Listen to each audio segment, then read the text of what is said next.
Welcome to a story that will change the way you see success.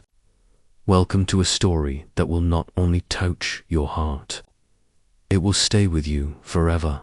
Because today, you're not just watching a video, you're entering the real life of one of the most famous, most beloved, and most unstoppable men in the world. A man who made the whole world laugh while hiding his pain. A man who jumped off buildings, broke his bones, cracked his skull, shattered his body just to entertain us. A man who became a global superstar, but never had a real childhood. His name is Jackie Chan. But this is not the Jackie Chan you know from the movies. This is the boy who was abandoned by his parents. The child who was beaten into discipline. The stuntman who nearly died again and again just for one more shot. The legend who made billions, then gave it all away. And the old man who looks back at his life, wondering if he forgot to live. In this video, you will discover the brutal training Jackie survived as a child. The heartbreak of being separated from his parents for 10 years. The dangerous stunts that almost ended his life. The loneliness of global fame, Biography he carries about his son. And the ultimate truth he learned after decades of sacrifice.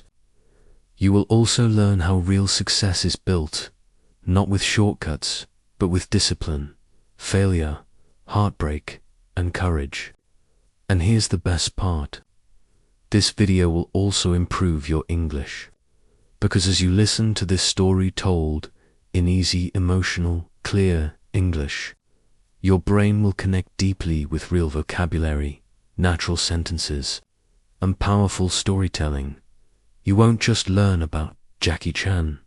You'll start thinking in English as the story flows into your mind. So get ready for a story that is not just emotional, not just motivational, but one that will stay with you for life. Let's begin. Part 1. The Boy with No Home. Jackie Chan's painful beginning. Jackie Chan was not born rich. He was not born strong, and he was definitely not born famous. He was born as a poor child in Hong Kong on April 7th, 1954. His real name was Chan Kong, which means born in Hong Kong, because his parents had just escaped from civil war in China. They were refugees. His father, Charles Chan, worked as a cook. His mother, Lily Chan, worked as a housemaid. They didn't have money for toys. They didn't have time for love. They didn't even know how to raise a child. So, when Jackie was born, they gave him to someone else for a few years just so they could survive. He grew up alone, and the only thing he understood, even as a small child, was this: I have to be strong. Nobody is coming to save me. When Jackie was 6 years old, something happened that changed his life forever. His parents got a job offer to work in Australia. It was a big chance for them, but they couldn't take Jackie with them, so they made a decision that would leave a scar in his heart for the rest of his life. They left him behind. They enrolled him in a place called China Drama Academy, a boarding school for Chinese opera performers. But it was not really a school. It was more like a military prison for children. The master of the school was a cruel man named Master Jim Yuan, and Jackie was now one of his students. At just 6 years old, Jackie was thrown into a world of pain, discipline, and endless training. The children woke up before sunrise. They didn't have breakfast. They didn't laugh. They didn't rest. They trained from early morning until late night. They trained their bodies, their voices, their flexibility, their reactions. If they cried, they were hit. If they made a mistake, they were punished. If they fell, they were told to get back up. There was no sympathy. There was no love. There were no weekends. There were no holidays. There were no parents. They slept on wooden floors. They ate cheap food. They used only shed bathroom. The master believed in discipline through pain. He made boys hold handstands for hours. He tied their legs open to make them do full splits. He beat them with sticks if they couldn't memorize a line. And this happened every day for 10 years. Jackie once said in an interview, "I used to cry every day, but no one cared. I just wanted to see my parents, but they never came." That's the part of Jackie's story nobody tells you. Behind every smile you've ever seen on screen was a child who felt abandoned, unloved, and broken inside. Inside the school, Jackie met other boys who would become his brothers. Together, they were called the 7 Little Fortunes. It was like a team of top students, the best at acrobatics, kung fu, and performing. They toured all over Hong Kong doing shows for money. The leader of the group was Jackie. Even back then, he had extraordinary talent. He could do flips. He could jump through a ring. He could fight, sing, fall, and dance, all in one performance. He wasn't doing it because he loved it. He was doing it because he had no other choice. And deep inside his heart, he still hoped that one day his parents would return for him. But they didn't. By the time Jackie was 10, he had no parents, no toys, no holidays, no real friends outside the school, no warm bed, no hugs, no one to tell him, "You're doing great." All he had was his pain and his dream. If I work hard enough, maybe one day the world will see me. From age 6 to age 17, Jackie lived inside that painful world. But he didn't break. In fact, it made him stronger than anyone could imagine. He learned how to control pain, how to smile even when it hurts, how to make a perfect move after 1,000 failures, how to obey, how to lead, how to sacrifice, and how to stay humble. Because no matter how good he got, the master never praised him. This was the Jackie Chan the world doesn't know. The child soldier, the quiet performer, the lonely warrior. He didn't choose this life, but it became the foundation for everything he would later become. When Jackie finally left the China Drama Academy at 17 years old, he had no certificate, no college degree, no money, and no family support. He had spent more than 10 years training like a machine. But now that training was over, he stepped into the real world and nobody cared who he was. There were no job offers waiting, no fans, no applause, no security, just an endlessity filled with hundreds of boys like him, all trying to survive. He had only one option: become a stuntman. And not a safe, comfortable stuntman like in Hollywood. In Hong Kong, stuntmen were treated like cheap tools. Producers didn't care about safety. Directors didn't care about injuries. If you got hurt, they would simply replace you with someone else. But Jackie didn't have a choice. He needed to eat. He needed a future. So, he said and walked straight into the most dangerous chapter of his life. Jackie started working as an extra in low-budget kung fu films. He was not the hero. He was not even He was the man in the background who gets punched once and falls down. Sometimes he was a bandit, sometimes a bodyguard, sometimes just fighter number 4. Nobody cared what his name was. Nobody gave him lines.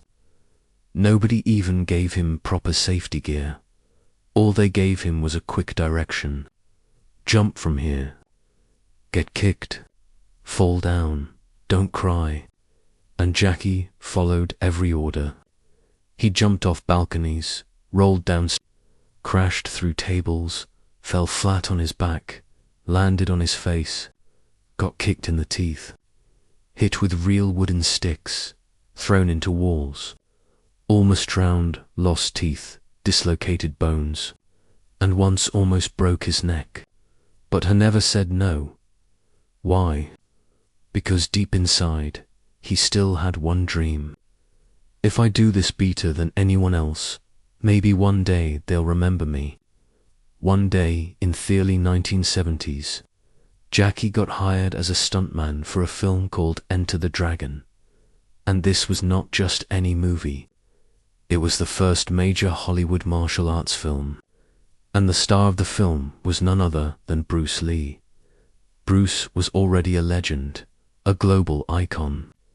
Every stuntman wanted to work with him, even for a few seconds. And Jackie got his chance. In one scene, Jackie was supposed to run at Bruce and get hit hard to show Bruce's power. That was it. 1 second of pain, 1 second of visibility. Jackie ran. Bruce hit him hard with a stick. And Jackie fell so hard that he forgot where he was. But what happened next changed Jackie's life. Bruce Lee stopped the scene, rushed over and helped Jackie up. He touched Jackie's head gently and asked, "Are you okay?" It was such a small moment, but for Jackie, it was the first time someone important noticed him. He pretended he was still hurt, just to enjoy a few more seconds of Bruce Lee's kindness. 1 second made Jackie believe if Bruce Lee can become a global icon, maybe I can too. But I'll have to find my own way, because Jackie knew something. He could never become Bruce Lee.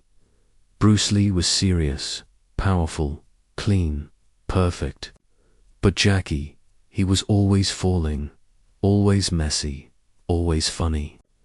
So Jackie made a decision. I won't copy Bruce Lee. I'll do something nobody else does. I'll be the man who fights and falls, who fights and laughs, who fights and gets hurt, but gets back up. That waste moment Jackie began to shape his future. Even after working with Bruce Lee, Jackie's life didn't change instantly.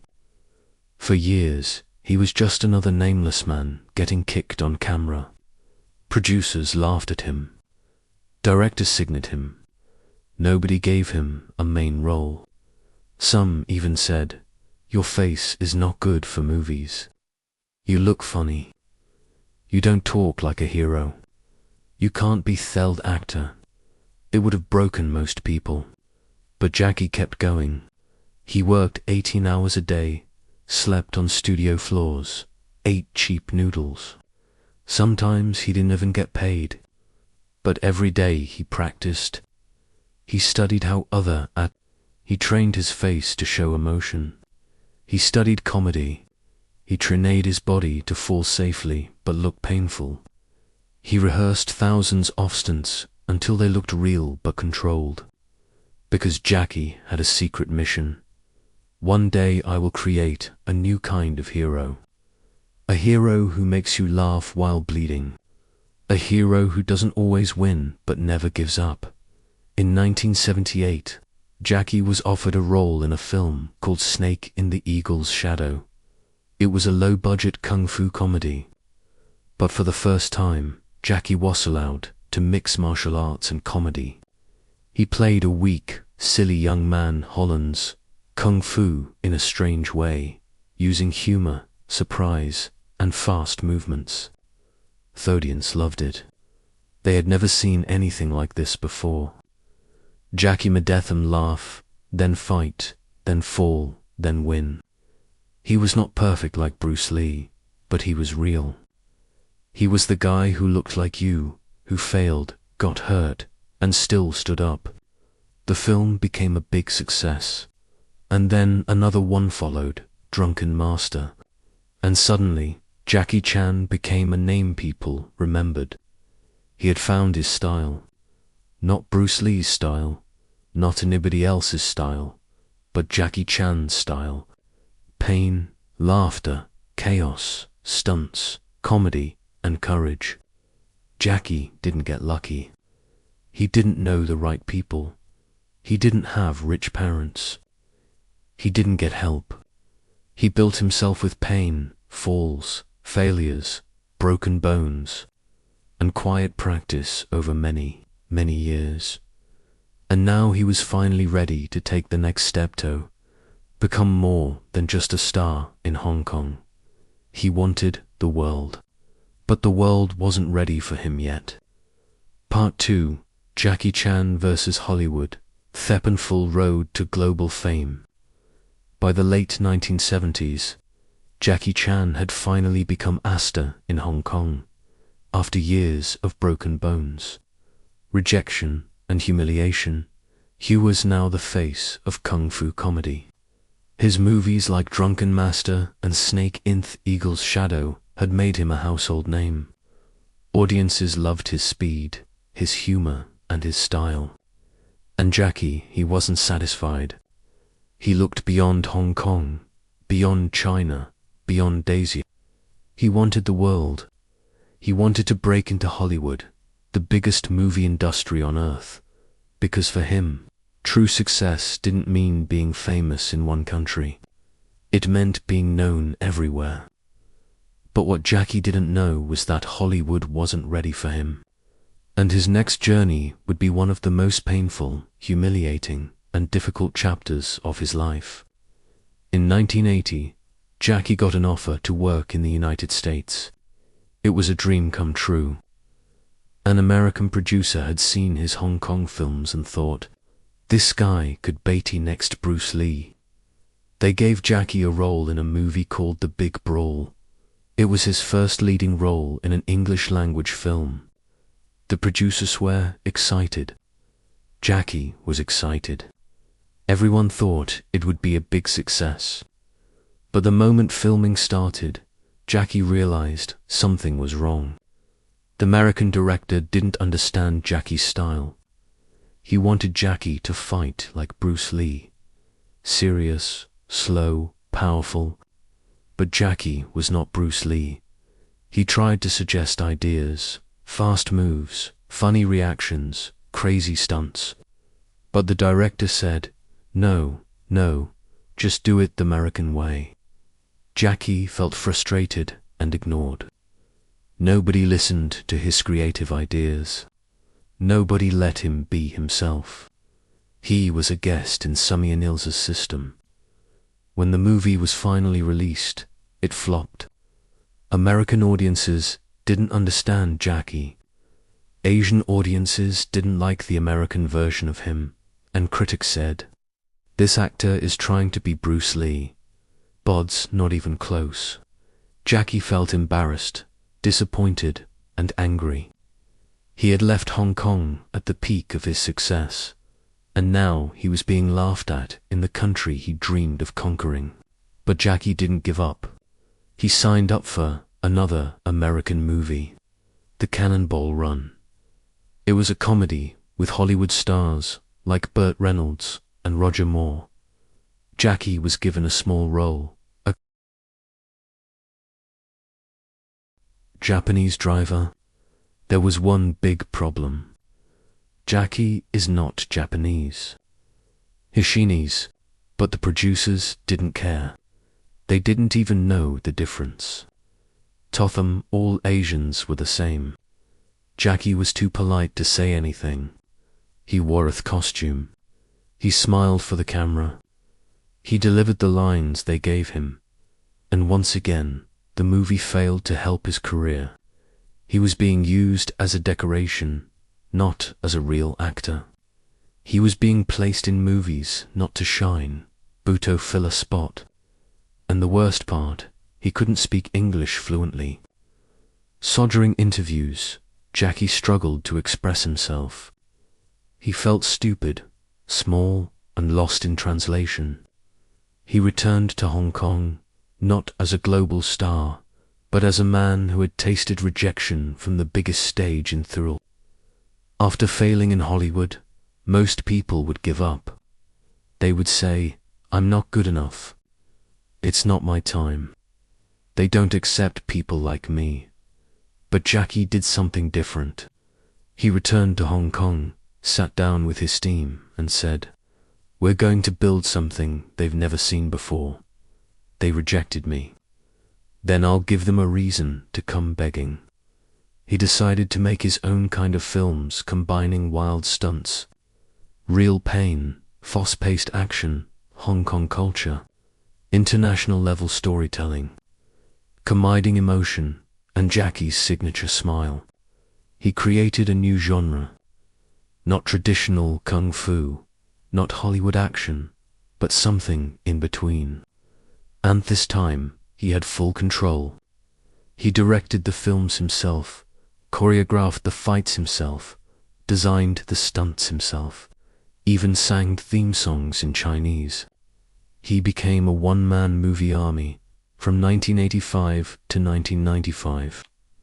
Jackie made film after film, each one more insane than the last. Some of his most iconic works during this period: Police Story, where he slides down a 5-story pole covered in Lightstop Project A, where he falls from a clock tower and lands on his head. Armor of God, where he jumps between trees and cracks his skull open.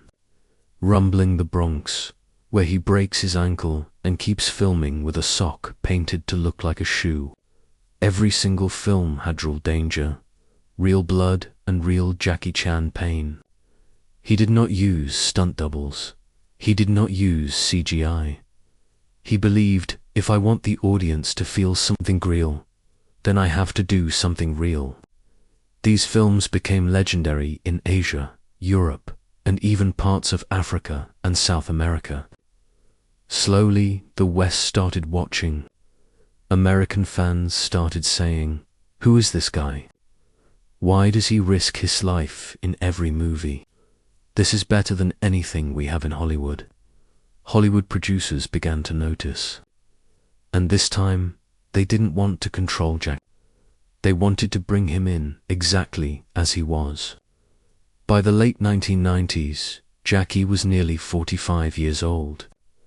He had already broken his fingers, his nose, more than 5 times. His ribs, his teeth, his skull, his ankles, his spine. He had performed over 1,000 stunts, many without permission or safety checks. He had nearly died more than 10 times on set, but he was still smiling, still climbing, still dreaming. Then came one final chance. An American producer offered him the lead role in a new buddy cop comedy film called Rush Hour. Jackie read the script. It was funny. It was fast. And the co-star would be Chris Tucker, a loud, energetic African-American comedian. It was the perfect contrast, and Jackie said yes. Nobody expected it to succeed. But when Rush Hour was released in 1998, it exploded. Rush Hour became one of the biggest action comedy hits in history.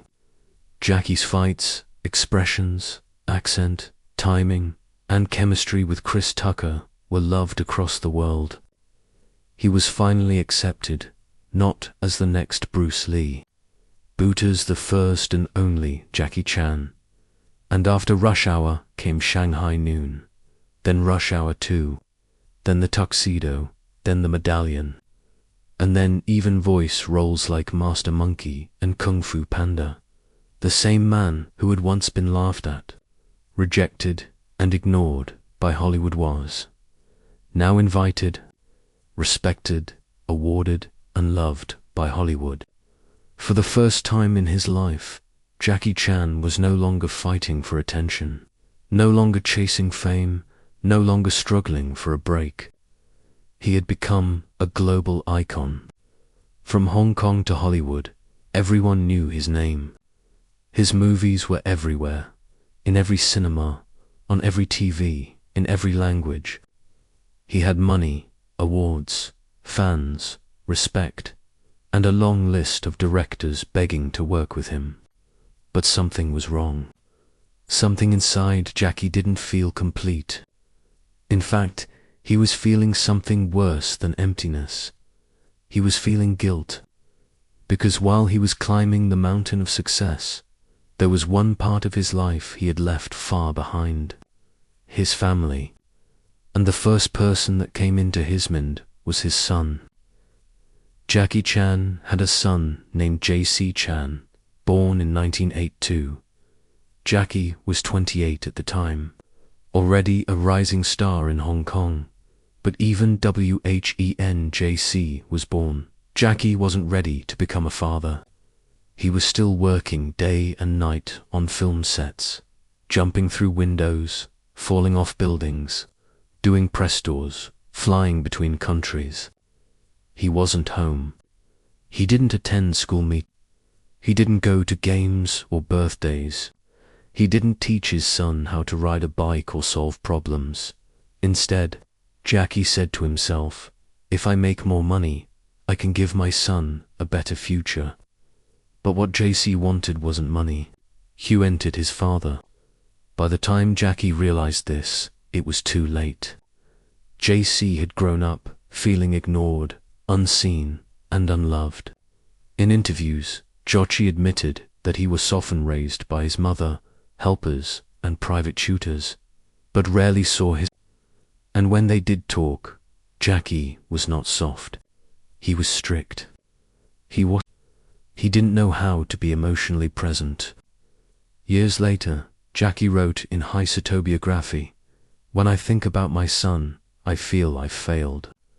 I was too focused on success. It gave him everything except myself." He admitted that he once hit JC so hard during an argument that his wife had to pull him away in fear. He later said, "I regret that moment every day." Jackie had grown up being beaten by his master. That was how he learned discipline. But he didn't realize son wasn't him. JC wasn't a fighter. He wasn't a stuntman. He wasn't trying to be a martial artist. He just wanted to be a son. But Jackie couldn't see it then. He was blinded by ambition. G tried to follow in his father's footsteps, entering the entertainment world. He studied music. He tried acting. But every time he appeared on screen, people said, "That's Jackie Chan's son. Let's see if he's like his dad. He better be great." The pressure was crushing, and JC struggled to find his own identity. He didn't want to flip off rooftops. He didn't want to fight 10 men at once. He wanted to sing, create, and just be himself. But being Jackie Chan's son means the world never lets you be normal. Jackie once said, "I gave my son too much. I tried to make up for my absence by giving him everything he asked for. Cars, gadgets, opportunities, but I forgot to give him values. That was my mistake." He believed he was giving love by giving things. But what he missed was presence, emotion, patience, and listening. In 2014, JC was arrested in Beijing for drug possession. The news spread across the world. He was sentenced to 6 months in prison. The son of Jackie Chan, known for discipline, strength, and clean living, was now in jail. The media went wild. Fans were shocked. Reporters asked, how could Jackie's son end up like this? But Jackie didn't blame anyone. He blamed himself. He released a public statement that said, "I'm ashamed. I feel pain as a father. JC must take a responsibility, but I know this is also my failure. I didn't guide him well. I failed to better when it mattered most." It was the most emotional public apology Jackie had ever made. Behind the strong body, the smiling face, and the fighter's heart was now a father full of regret. As Jackie entered his 50s and 60s, hesitated to reflect more deeply on life. He thought about his childhood. He thought about his pain. He thought about his career.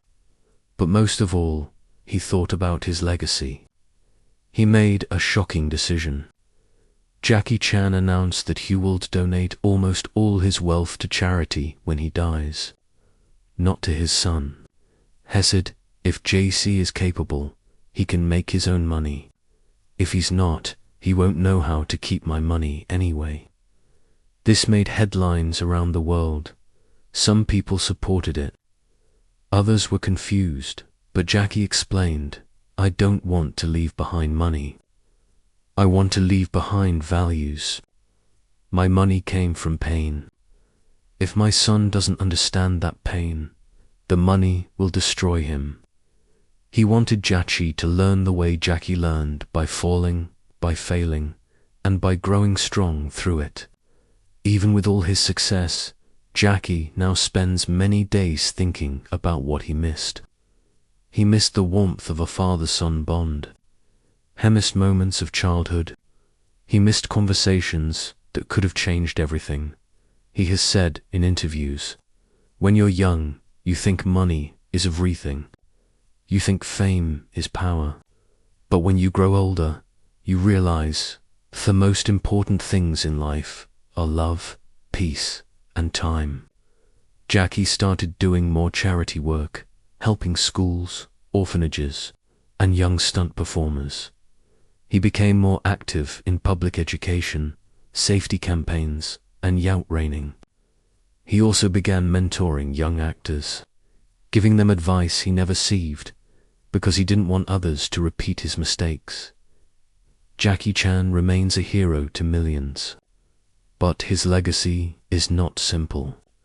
Some criticize his political opinions. Some criticize his parenting. Some feel disappointed in how he handled certain things. But one thing is clear. Jackie never pretended to be perfect. He always showed his scars, his wounds, and maybe that's what makes his story so powerful. He's not a man of fantasy. He's a man who rose from pain, loneliness, and confusion, who made the world laugh and cheer, and who now, in silence, reflects on what really matters. Part 3. The Final Falls of Jackie Chan, a body that gave everything. By the time Jackie Chan turned 60 years old, he had spent more than 5 decades falling, flipping, fighting, crashing, and surviving. He was no longer just an action star. He had become a symbol of courage, sacrifice, and unstoppable energy. But there was one enemy even Jackie couldn't defeat: time. His muscles, once hard like steel, had become tight, slow, and painful. His bones, once flexible like rubber, had become stiff, sore, and cracking. His heart, once wild with ambition, had become quiet, heavy, and thoughtful. Jackie Chan, the man who flew through glass windows, jumped between moving cars, and fell from rooftops, was now struggling to do the smallest things. He couldn't bend the same way. He couldn't sleep without pain. He couldn't run without feeling the tight pull of years of injuries. But still, he refused to stop. By this stage in life, Jackie's medical file looked like a war survivor's. He didn't just get hurt once or twice. He was almost killed more times than most people can count. Let's look at the real list. Skull fracture from Armor of God, where he almost died and started bleeding from his ears. Broken nose more than 3 times. Broken fingers several times. Dislocated shoulders many times. Fractured ribs, countless broken ankles. Once had to wear a sock painted like a shoe just to finish a movie. Pelvis injury made walking difficult for years. Teeth knocked out, then fixed and lost again. Severe burns from explosions gone wrong. Permanent hearing loss in one ear. Back injuries that still make it hard for him to sit for long. Chronic spinal pain from decades of abuse. And perhaps the worst part, most of these injuries were never fully healed because Jackie never took long breaks. He would rest a little, then go back to set. Why? Because he believed, if I don't finish the movie, the whole team suffers. I can't let them down. That was Jackie's biggest strength and biggest flaw.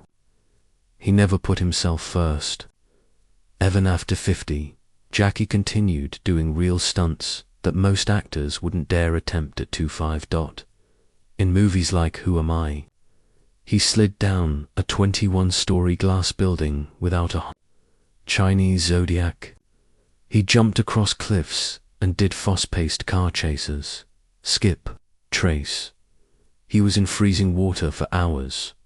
Vanguard, he performed multiple chase scenes even after injuring his hip. Producers begged him to use stunt doubles. But Jackie always said the same thing. If the audience sees my face in the shot, they believe it. If they believe it, they feel it. That's what I'm here for. To make them feel something real. That was Jackie's mission, not just to entertain, but to make people feel something real, even if it broke him. After each scene, Jackie didn't go home smiling. He often limped back to his trailer, holding his back, icing his legs, sometimes crying from the pain. He couldn't sleep well. He had trouble standing for long. His hands would shake after every fight scene, and sometimes he had to be helped just to take off his costume. But when the camera turned on, he became Jackie Chan again because he knew there are people out there watching this movie who are going through pain, sadness, and depression. If I can make them smile even for 10 seconds, it's worth everything. That was his mindset. And that's why the world loves him, not just for his talent, but for his heart. As Jackie reached his 60s, his doctors started warning him. They said, "You can't take another fall like this. If you hit your head again, you could lose your memory. One wrong move could paralyze you." But Jackie kept pushing because stopping meant facing something he wasn't ready for. Silence. For more than 50 years, he had lived in front of cameras. He had been the center of sets, the leader of crews, the man who jumped first.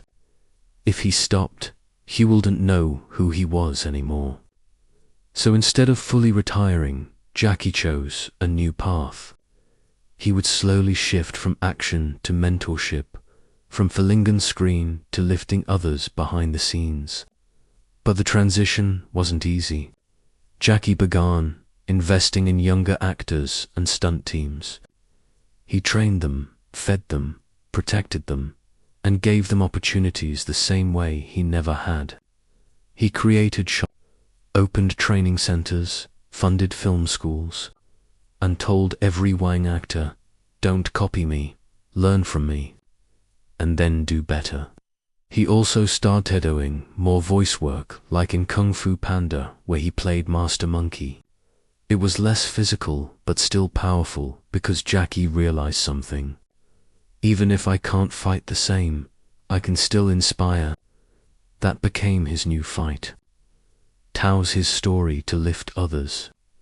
In recent years, Jackie began receiving Dignified Achievement Awards around the world. At the Oscars, when he finally received his honorary Academy Award, he said, "After 56 years in the industry, after making over 200 films, after breaking so many bones, I finally have one of these. Thank you." He smiled, but his eyes were wet, because I remembered the wooden floors of China Drama Academy, the rejections in Hollywood, the broken skulls, the broken heart, and the years of waiting for Thorold to understand his value. He also gave a speech in Beijing where he said, "If I had another life, I wouldn't do it all again. Not because I don't love my fans, but because I would like to live once without pain." That was the most honest line he had ever spoken. Even legends get tired. Jackie Chan's body gave everything, I thought. It bent, cracked, bled, and carried his dream across the world. But now, it's slowing down. He can no longer jump the way he used to. He no longer fights in the same style. He chooses carefully what to do. But in that slower pace, there is wisdom. There is peace. Because Jackie has proven everything. He doesn't need to fall anymore because the world already rose for him. Part 4, The Final Bow. Jackie Chan's last chapter. The cameras are quieter now. The stunts are fewer. The crowds still scream his name, but Jackie no longer runs to the edge of the rooftop, ready to fall.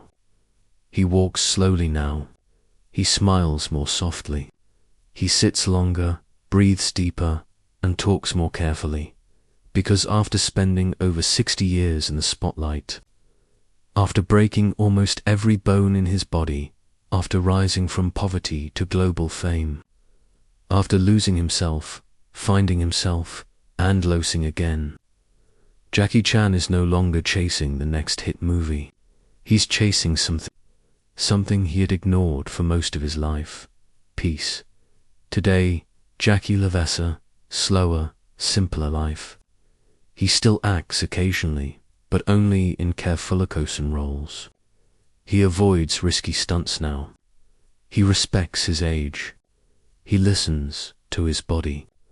Most of his days are now spent training younger actors, writing and reviewing scripts, attending charity events, traveling to give talks at schools and universities, sitting quietly in nature, reading, meditating, or remembering.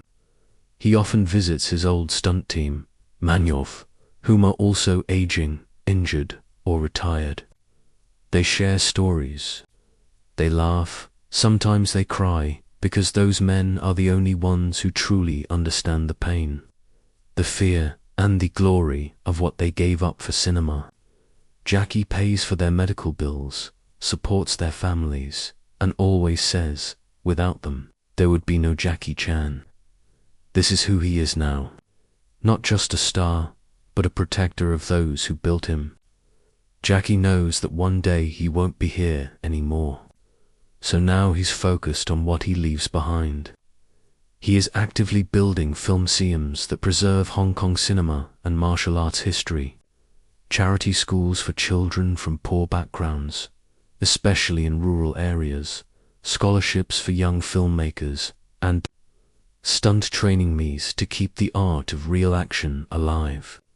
Archives of all his films, footage, outtakes, injuries, and behind-scenes materials.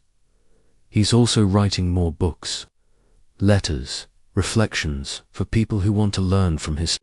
But Jackie doesn't want to be remembered just as a movie star. He wants to be remembered as a man who gave everything he had, and then still gave more. Jackie has spoken openly about his aging. In one interview, he said, "There are mornings I wake up and I don't know if I can walk straight. My knees hurt. My back screams. My fingers are stiff. But then I remember I chose this." He no longer regrets the injuries. He accepts them. He calls them the price of a dream. But with that acceptance has come a new understanding that the body breaks but the mind must heal, that time is limited, that people disappear, that money fades, that pain teaches, that love matters more than fame. He has nourished a place in life where he says, "I don't want more houses. I don't want more awards. I just want the world to become a little better. Because I wasn't it. Fame is not friendship."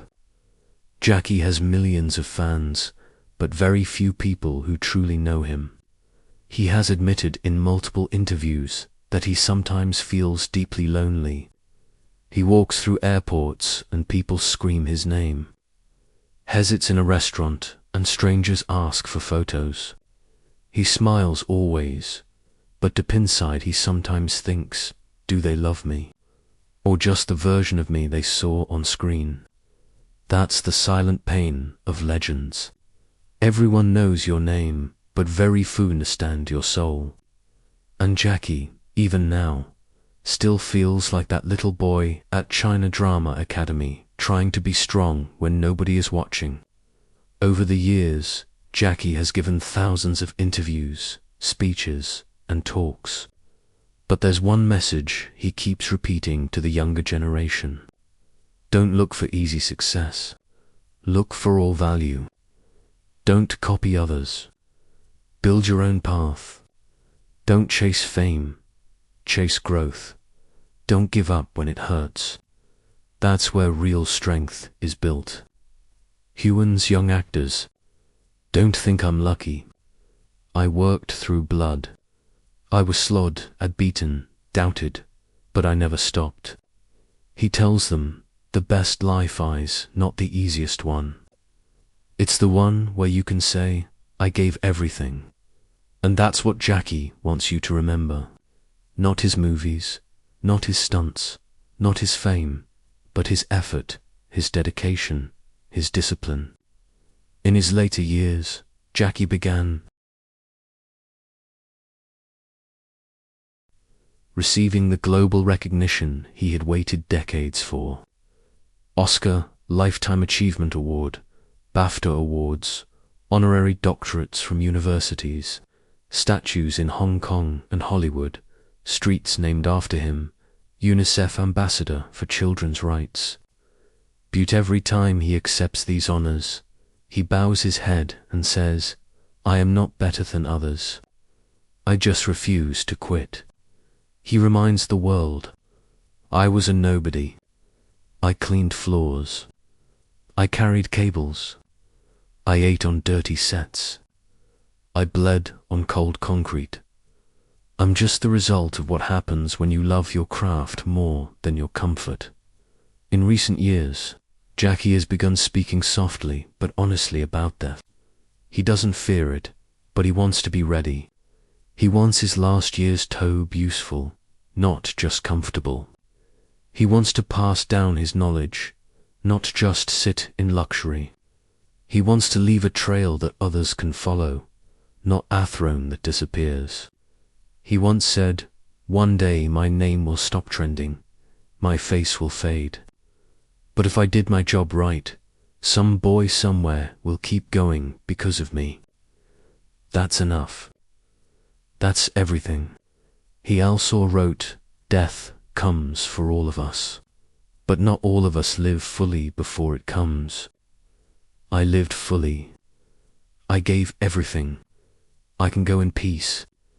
Even with all therapies Jackie now seeks, there is one wound that never fully healed. His son, their relationship has improved, but it's not perfect. They talk sometimes, they meet sometimes, but Jackie knows. You can fix a house, but you can't always fix a broken childhood. He doesn't hide this pain. Instead, he uses it as a lesson. He tells young fathers, your children don't need a hero. They need you. Don't make the same mistake I did. This is perhaps his deepest regret and his most powerful truth. In one interview, the host asked, what do you want people to remember when you're gone? Jackie paused, then said, I want them to say he gave his life for others, not just on screen, but off-screen. He never gave up. He didn't pretend to be perfect. He made people smile. He made people stronger. He showed what it means to love your craft, your people, and your pain. He smiled, then added, and maybe they'll watch one of my old movies and still feel like I'm there, jumping, fighting, falling, and getting back upon last time. This is not just Jackie Chan's story. This is a story about fighting, even when nobody believes in you, smiling while you're in pain, falling again and again and rising every time, building something real, becoming a legend, not by being perfect, but by being relentless. He was never the tallest, never the strongest, never the fastest, but he outworked everyone, and he never stopped. He became more than an actor. He became a lesson. So when you think of Jackie Chan from now on, don't just think of the action star. Think of the boy who was abandoned, The man who was doubted, the father who was, the body that was shattered, the legend who kept moving. Think of the man who gave everything so you could believe in something.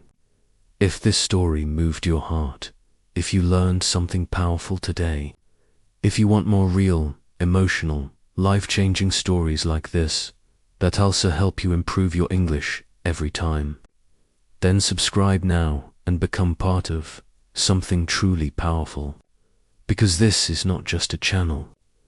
This is a journey of greatness. And it's only just beginning. Thank you for watching. Now, go live your life like Jackie did, with fire in your soul and no fear in your fall.